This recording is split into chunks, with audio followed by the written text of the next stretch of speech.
The Phantasy Star series first came to my attention when I started looking into Sega Master System games back in the mid-2010s, and shortly thereafter, I fell in love with the first game's characters and setting.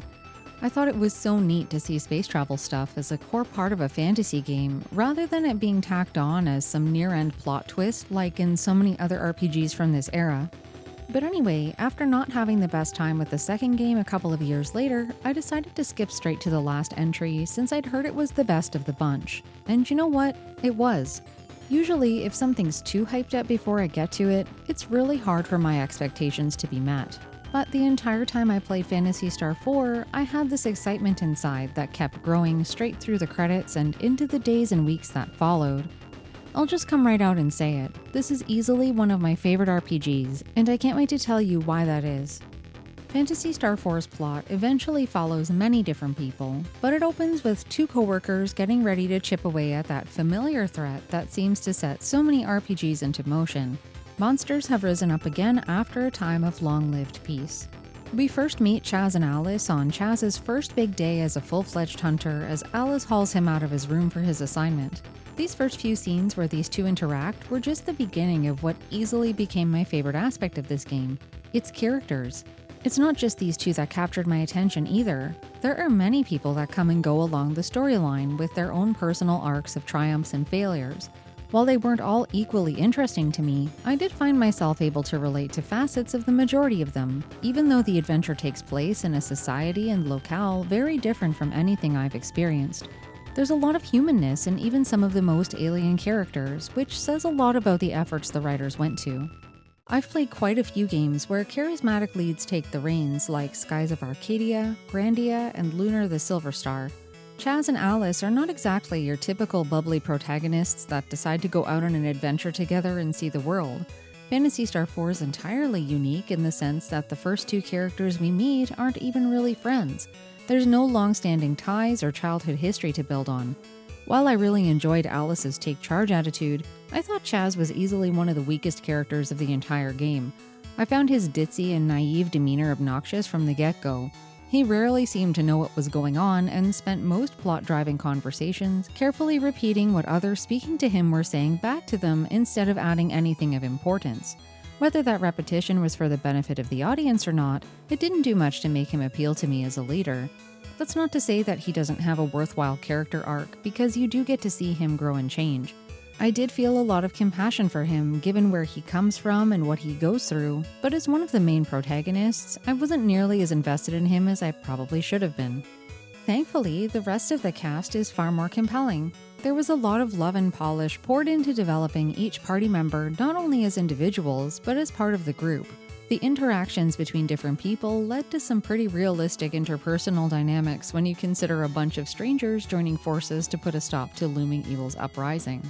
I especially loved the first exchanges between Han and Alice when they first meet, where she's shaking him down for money, or the uncomfortable discourse between Chaz and Rune over all their disagreements and bickering. The story is one of the best parts, and I by no means wish to spoil why or how any of these people meet up with your party or the roles they play, but I will say that the way that they come and go felt really natural. Of course, people being in the right place at the right time to hop on the hero train always feels contrived to an extent, but here, it always felt like it happened on the trajectory that the story was already moving.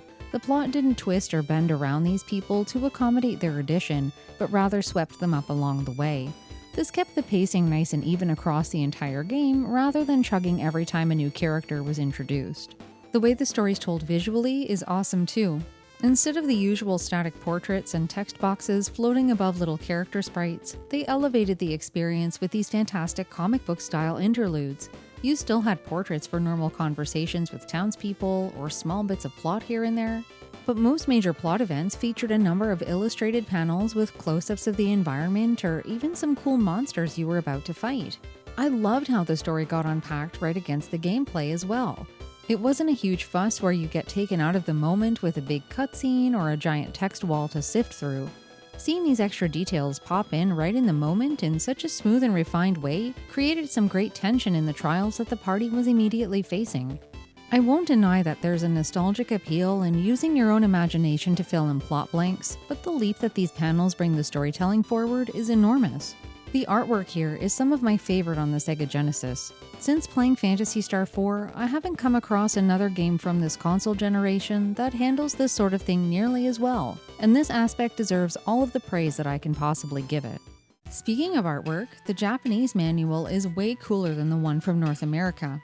We got stuck with the usual black and white fare, while the Japanese one's in color and packed with lots of cute extras. On the positive, the booklet is extremely informative if you like being in the know about equipment and items, though sometimes their descriptions were kind of vague. The strange techniques naming convention from earlier games is still here in full force, but since this was the third game I've played in the series, I felt like I was finally getting the hang of what was what. Without the manual, other than the elemental spells, there's not really a way to know what any of the techniques do by name alone. Thankfully, online manual scans exist and come highly recommended if you do decide to try this one out. I also really liked how the techniques were grouped together by whether they would affect only one or many friends or foes. Having all this at a glance rather than needing to sift through huge paragraphs was perfect, especially with how often I referenced this information. When it comes to the skills section though, only a select few are described, leaving the rest a complete mystery unless you try them out for yourself. I loathe this kind of experimentation, especially when the pressure of battle is on. What gets me here is that they went to the trouble to describe all of the techniques and organize them so wonderfully, but left over half the skill stuff out for reasons unknown. Whenever a new character wandered into my party, I had no way of knowing what their moves did, leaving me discouraged from trying things out. I have a tendency to rely on what's already working well, and sometimes I found it hard to change things up because of that. The reality is that there's quite a bit to work with if you want to take the time to tinker with all of it, and I did eventually cave and fiddle with new moves here and there. I just wish they'd gone the extra kilometer to finish what they started in the manual and make the package a complete picture of what was available to the player. With that said though, the slate of character abilities across the party roster was well balanced throughout the game. There was always a great mix of technique users and physical fighters with skills galore, providing a little bit of everything you might need regardless of where you were along the adventure. This is yet another way I feel Phantasy Star IV presented a really even experience. Now, like many other games from around the same time, the plot progression is fairly prescribed. You're given the sense of a grand world, and heck, even a huge galaxy to explore, but it opens up along the game's terms rather than your own. Each stop has tons of people to talk to, shops to visit, dungeons to pore over, as well as plenty of side quests to venture out on. As much freedom as you're given though, at the end of the day, you have to check off all the major story points in one area before you're able to move forward. I don't think this is a negative thing at all, and I actually appreciate when a game runs along a single track. It helps to smooth out the pacing and makes perfect sense for a plot so tightly tied to party member composition. Tackling things out of order in a more open world scenario would have derailed what I felt was a fabulous storyline. It lets you wander around on a leash that doesn't let you stray too far ahead, maintaining the intentions of the developers and writers. It also meant that I actually had to grind for experience for once. So many RPGs I've played are way more vague about where to go next, but Phantasy Star IV almost did too good a job of directing me forward. I didn't spend nearly as much time raking in extra levels and experience points from clamoring around an overworld while completely lost. There were actually quite a few instances where I got destroyed by random encounters on the way to the next objective, making the gameplay a little more spicy than usual. I should also mention that the amount of grinding required, either to get over a small difficulty hump here and there or for money to get new weapons, was minimal. It helped that the combat is fast-paced, which I'll get to here shortly. I really adore the setting of Phantasy Star games since they're a perfect blend of fantasy and science fiction elements. Talking to a man with a sandworm farm is about as normal as exploring some ancient ruins and encountering an army of angry robots that want to fight.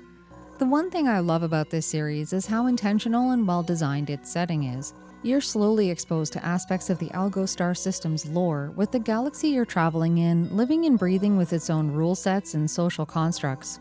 Phantasy Star IV does a particularly good job of not only linking itself to the previous games in the series, but expanding and developing its own identity in some very subtle and beautiful ways. Many RPGs beat players over the head with an overload of exposition at key plot points. I can't tell you the number of times I've sat through a huge speech from the bad guy explaining exactly how he's plotting to destroy the world. This gets pretty tiresome after a while.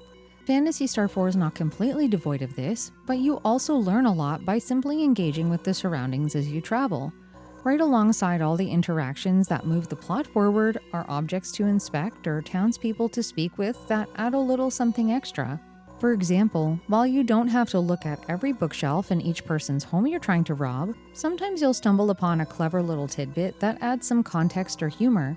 If you miss out on them, it doesn't affect the story at all, but engaging with them reveals a lot that wouldn't otherwise be easy to shove into a storytelling moment. It's plain to see that there was a high level of care invested in creating this little corner of the universe. If you're wondering if you can jump into Phantasy Star IV without playing the earlier titles first, the answer is yes. Going through the motions of the first 3 games would certainly help to set the stage, but Phantasy Star IV doesn't concretely rely on those experiences to prop itself up. This might be a point of debate depending on who you ask, but I feel that the important callbacks to things that happened in previous installments are straightforward enough for any newcomer to connect them to the current plot, even if some of the finer details might be lacking a bit of context. It's nice that the other Phantasy Star games serve as more of a companion to this final chapter rather than being a must-have gaming experience. I would still highly recommend the first game since I loved its story and characters very much, as I mentioned earlier, but I can't say the same for its sequel. Anyway, the meat and potatoes of this game is its exploration and combat, both of which I found very well designed. People really seem to adore the first-person perspective dungeons in the original Phantasy Star, and as much as I love that kind of dungeon crawling, I'm glad that they chose to do a top-down perspective instead for the 4th game. I have to say that these places were actually a joy to explore. They're not terribly complex compared to Phantasy Star II's caverns and buildings, for example. Here, even when a path splits in 2 directions, one of them usually dead ends pretty quickly, so you know which way you need to go. There aren't endless staircases and hallways to check or anything too puzzly to work through. For the majority of the game, I didn't bother making a map since I had no trouble keeping track of where I'd been. Some of the later areas were a bit hairier, but there wasn't really any time I truly felt lost or at a loss of where I needed to go next. An aspect to these dungeons I reveled in was how rewarding the exploring felt. There's a huge bounty of loot to uncover, like weapons and armor, as well as a bunch of consumable items for the taking. Some of the most valuable ones in earlier parts of the game are the dews that are only described as different colored perfumes. I won't spoil what they do, but I was always really excited to find one hanging around in a chest. Not needing to constantly fumble to make space in my inventory was also a huge high point. There's a communal space where everything you pick up gets dropped into, which I thought was an enormous quality of life upgrade from segregated character inventories in earlier Phantasy Star games. I'm also at a loss for words to express how overjoyed I was to see shop menus that told you who could use the items you were buying. Now, this system was a far cry from other RPGs where you'd have the benefit of direct statistic comparisons between equipped stuff in the shop inventory. I found not being able to see that information bothersome, and never knew whether new items were going to be better or worse prior to purchase. The manual didn't include any of this information either, nor was there any supplementary documentation included with the game that would have provided that. I would have loved something extra like a world map that went into excruciating detail about just about everything, but alas. On the bright side, most equipment was reasonably priced, and if multiple people could wear the same thing, I would buy one and check the stats out before buying a second. The combat in Phantasy Star IV is turn-based. When I first started the game and saw 5 different party member slots, I was concerned about the battle pacing. I've played quite a few games where it became cumbersome to deal with commands for that many people every turn over a long RPG. When I finally did end up with a full party roster, I was pleasantly surprised to find that the random encounters zipped on by, even with all the extra visual flair that was added in. The battles feature different animations depending on which weapons or techniques are deployed by both sides, but what's awesome is that they don't bog down the flow of the action. There was none of that cutscene bloat that would come not too far in the future on later consoles, like the Fire Consume My Enemies Lambda Burst from Ica in Skies of Arcadia that is still permanently ingrained in my mind. Here though, party members pop up, do their thing, and then fade back in line for the next moves to play out in rapid-fire fashion. I'd say that sometimes the action even moved a little too quickly, and I'd be struggling to keep track of what was happening from the enemy side. Considering how many random encounters you participate in though, I couldn't help but appreciate the speed. Macros were an entirely novel convenience that I enjoyed a lot too. These are preset battle orders that you can assign based on your personal preferences. This game actually has no menu memory, so one way I used macros was to make every character attack with one single button press. There are other great applications to this too, like taking advantage of combinatory attacks. These are not revealed anywhere in the manual and have to be found through trial and error, but sometimes having 2 or more characters do certain actions in a single turn can have catastrophic effects on your enemies.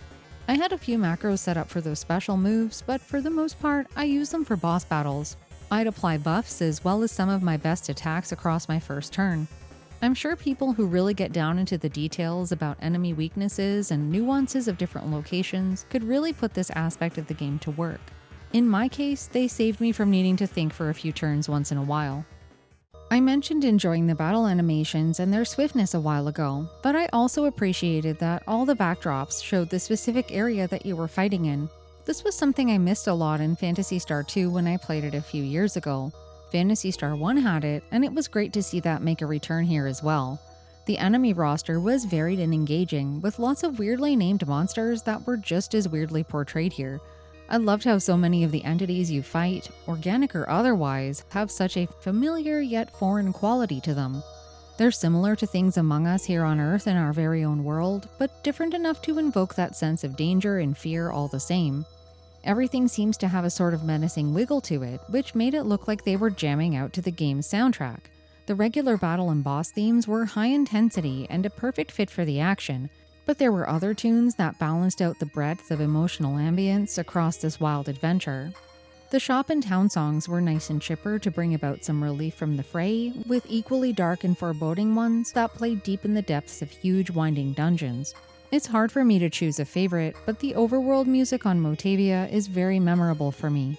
I just wish the encounter rate would have settled down so that I could have heard the whole thing more often. I also loved the fantastic callbacks to songs from earlier games, with a big standout for me being some of the Master System music getting new life on the Genesis.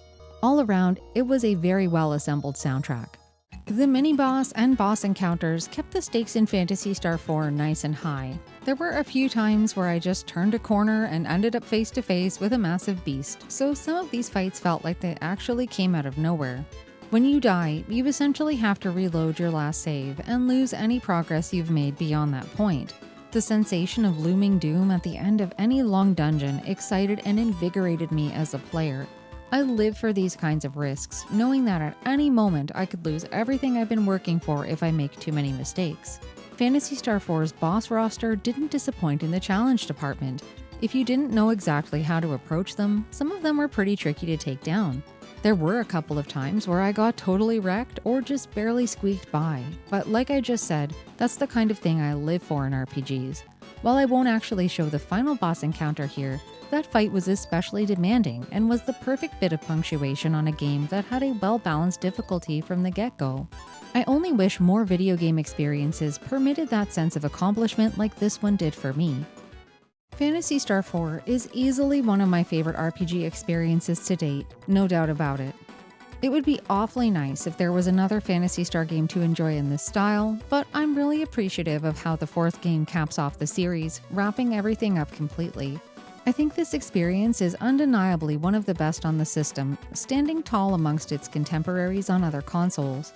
The Super Nintendo's eye-wateringly bright RPG library overshadowed much of what else was available around the same time, but I can boldly say that I would happily play this again over most RPGs I played from this era of gaming. The quality of life features, stellar storytelling, memorable cast, and captivating setting make this one of the most masterfully crafted games I've had the pleasure of enjoying on the Sega Genesis. If you haven't played it yet, what are you waiting for?